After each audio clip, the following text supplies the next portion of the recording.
Joining us now, Republican candidate for governor of California, Steve Hilton. So, Steve, we've seen these ICE raids and enforcement actions playing out a lot in California. What's your reaction?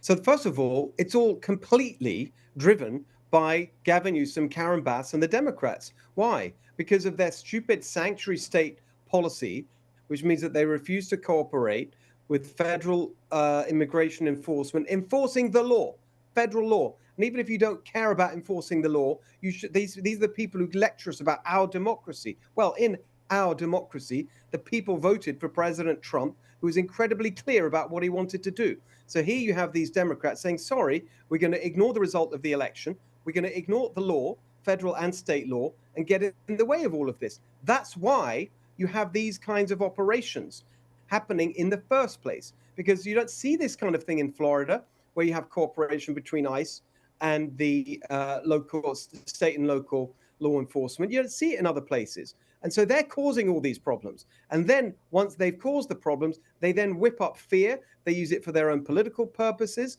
They use it to attack President Trump, and they then fund it with taxpayer money. The whole thing is just this disgusting circle of corruption and political opportunism, and the real losers are the California taxpayer and communities who don't want to see this kind of thing happening.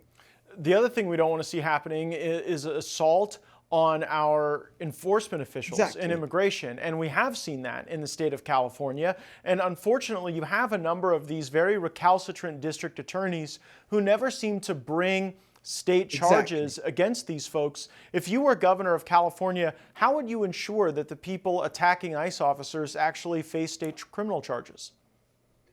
Well, if local prosecutors won't do the job, I will make sure we do it at the state level. That's the power of the governor through the attorney general, even if the attorney general, by the way, is from another party. And so we cannot tolerate that situation. I mean, what a disgrace that you have people, do you see it, throwing rocks at vehicles and nothing happens to them, and there's no one there stopping them. It is totally unacceptable. It's a collapse of civilized society. And this is what you, by the way, it's not just on this issue. This is how they operate in California. They totally refuse to enforce the law.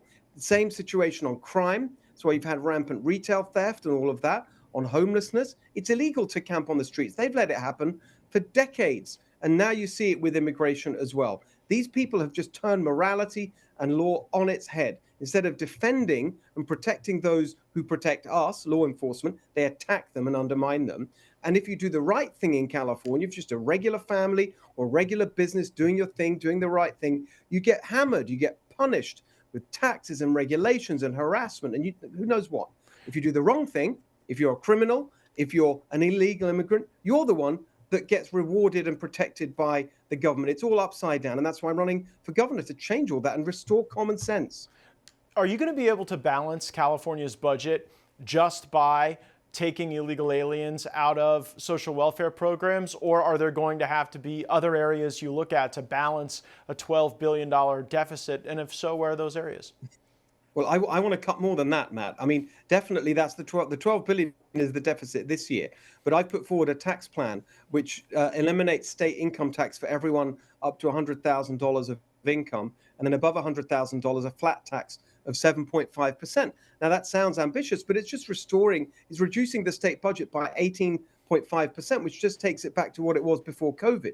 What you've seen since COVID is a ballooning of the budget. And it's exactly as you say, the free healthcare for illegal immigrants and other benefits. But on top of that, this bloated state government bureaucracy in the budget just now. Even when we have a deficit, Gavin Newsom increased spending on the state bureaucracy by $7 billion. That is purely a giveaway to the government unions whose support he wants for his presidential campaign. That needs to go. There's a lot that needs to be cut back. But of course, we got to start with this completely unacceptable money for illegal immigrants. And the people who really resent that more than anyone else are legal immigrants. I talk to them the whole time. Working class Latinos in LA County and elsewhere who are sick and tired of this. They go to the grocery store. They say, we're sick of these people, illegal immigrants with their free EBT cards from the government, free cell phones from the government, housing vouchers, you name it, while we work hard do things the right way. They just wander across Joe Biden's open border and get everything handed on a plate. They're sick and tired of it. That's why I'm really confident that taking this common sense approach is going to be the way we win next year here in California. It's such a good point that I bet it's not a lot of the legal immigrants attacking ICE officers. I bet a lot of them are appreciative. It's like the white yuppies and maybe people who are here illegally who want to be able to protect their status. For all our viewers asking where One America News is heading in the future, we would like to introduce you to OAN Live. OAN Live is the best way to stay up to date on all of the hard-hitting, straight-shooting, national and international headlines. And the best part is, OAN Live is only $4.99 per month. All the credible, honest, unbiased reporting One America News offers at a fraction of the cost of cable. Just go to OANN.com to easily sign up for OAN Live and stay informed.